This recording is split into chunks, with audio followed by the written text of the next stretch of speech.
After being named one of the top 100 players in the NFL ahead of 2025, is one Denver Bronco in line for a major payday? Are the Denver Nuggets in prime position to make a title run this upcoming season after a flurry of offseason moves? And could the career of one Colorado Rocky be coming to an abrupt end? This is your Denver Sports Daily for July 8th. The biggest stories, the latest news. It's Denver Sports Daily. The hallmark of the Denver Broncos in the 2024 season, which was the rookie season for Bo Nix, was in part due to the surprising performance of their rookie quarterback. But it was the Denver Broncos defense, led by Vance Joseph, that stole the show for the majority of the season and carried Sean Payton's offense as it continued to take its lumps and build its way toward what we saw at the end of the season, culminating in a wild card playoff berth. And that defense, in terms of the front four, was anchored by none other than Zack Allen, who was named a top 100 player in the NFL, according to his peers, ahead of the 2025 season. As the NFL's top 100 list rolls on, Zack Allen came in at number 90. And like a couple of his other defensive linemen, Zack Allen is due for a contract extension after the 2025 season. So the question that we are asking about Zack Allen, John Franklin Myers, Nick Bonito, and others, Cortland Sutton, is will a contract extension come for any of these players or multiple of these players before training camp begins in a little less than 2 weeks? Zack Allen's case may be a little bit different than others. Stronger is subjective. But for Zack Allen, he was a defensive lineman that caused absolute game-wrecking disruption in the center of that offensive line, allowing the likes of a Nick Bonito and a Jonathan Cooper and others to be able to prey on mismatches along the offensive line, which prevented opposing offenses from being able to constantly double team, pass rush from the outside, and have to pinch things inward. So for Zack Allen, I think if there's going to be a contract extension that comes before training camp, he is absolutely in contention for that list. Because one, he is a Pro Bowl caliber player, and he is not quite old enough yet to where you have to say, I don't know that he can be on this team if and when they're ready to compete for a Super Bowl after making the postseason last year. John Franklin Myers would be in the same boat, a little bit less expensive, a little bit less talented, but also younger, I would say, than Zack Allen. And then Nick Bonito, obviously significantly younger at 25, 26 years old, and at an edge rusher, pass rusher, premium position, who's going to potentially reset the market if and when he is given an extension, whether that comes in a prove-it year this season or if he is a candidate to have one done before training camp, then that would be the case.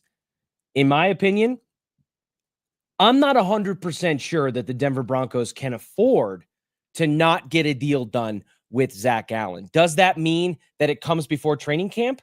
I don't necessarily know.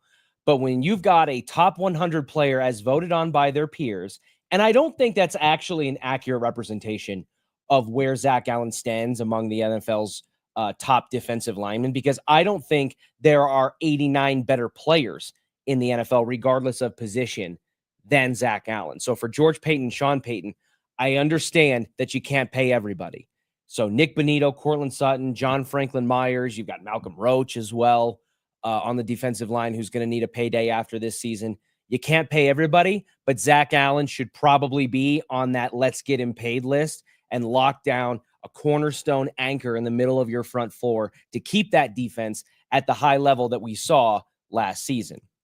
In the NBA, the Denver Nuggets are, I guess, in a little bit of limbo, like we talked about yesterday with one of their offseason acquisitions, the trade for Jonas Valanciunas from the Sacramento Kings, as the ongoing temptation and the potential interest in playing for Panathinaikos in Greece overseas, where there's clearly a mutual interest in having the veteran big man join their squad outside the U.S. But he is still under contract for 2 more years in the NBA for the Denver Nuggets, and they clearly seem steadfast in making him stick to that commitment. We will see how it pans out. But regardless of, at the moment, how that stands, the Denver Nuggets after the big wave of free agency, where we saw them ship out Michael Porter Jr. for Cam Johnson, bring back Bruce Brown, sign a veteran shooter like Tim Hardaway Jr., and dump Dario Saric for Jonas Valanciunas, the Denver Nuggets come in as the fourth best win total odds for the 2025 season, behind only the Oklahoma City Thunder, the Houston Rockets, and the Cleveland Cavaliers. So with the Nuggets flirting with 55 plus games in the win column this season, I think that's the wise guys in the desert, their way of saying this Nuggets team is not just being carried and buoyed by Nikola Jokic, that they are, even in a regular season setting where NBA teams care less and less potentially about their regular season performance, and it's really about just getting to the dance and finding your way in the postseason when you have a 7-game series to kind of lock into. This Denver Nuggets team is not just sizzle, and it's not just a flash in the pan, that there is substance here behind Nikola Jokic, and that shipping off Michael Porter Jr., slicing off a piece of that core four is not damaging enough, given the fact that Cam Johnson and what he will bring on the back end, along with the other free agent acquisitions that they made, Bruce Brown and Tim Hardaway and Jonas Valanciunas for now, is a legitimate contender to be a top 4 and maybe even top 2 or 3 seed in the Western Conference. So for this Denver Nuggets squad, I think that the optimism, regardless of where Jonas Valanciunas stands at this point, the optimism around the Denver Nuggets should be incredibly high. It's been a disappointing end. They took the eventual champs to 7 games, and there's all the what ifs about if they had been healthy.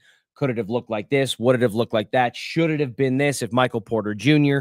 could find the basket, a little bit more consistency, or Jamal Murray wasn't as mercurial and up and down? You obviously had Aaron Gordon playing through a grade 2 hamstring strain in Game 7 to try to close things out. And who knows what would have happened if they had gone on to play Minnesota and the like, because those are 2 basketball teams in Minnesota and the Indiana Pacers that would have been tough outs in and of themselves. So regardless of where you want to look back in the Wayback Machine, this Denver Nuggets squad going into 2025 is as locked and loaded as ever to compete for an NBA title, despite one of the bigger departures of the offseason, seeing Michael Porter Jr. head to the Brooklyn Nets. In Major League Baseball, some disappointing news for one of the more frustrating players for Rockies fans in recent history, and that is that Kris Bryant, the former National League MVP, is still struggling to recover from his back surgery. He had an ablation procedure last year, and while he is able to work on some hitting and get some workouts in, he is still not responding well enough to running, and the next steps could potentially spell the end of Kris Bryant's career as a professional athlete in Major League Baseball, because the next procedure would involve a fusion procedure with his discs, and that would be difficult for him to have and then continue to perform and do the physical requirements necessary to play baseball at the major league level. He is currently, according to MLB.com's Thomas Harding, considering an experimental procedure that would avoid that fusion surgery, and we will see where it goes from there. But one of the more frustrating signings in current recent Rockies history could be coming to an abrupt and unfortunate end for him, as he could potentially face an earlier end to his playing career than he would have otherwise mentioned. Kris Bryant gets a lot of hate. He gets a lot of flack, and I think a lot of it is somewhat justifiable. That being said, he didn't sign himself to that massive contract. That falls on the organization.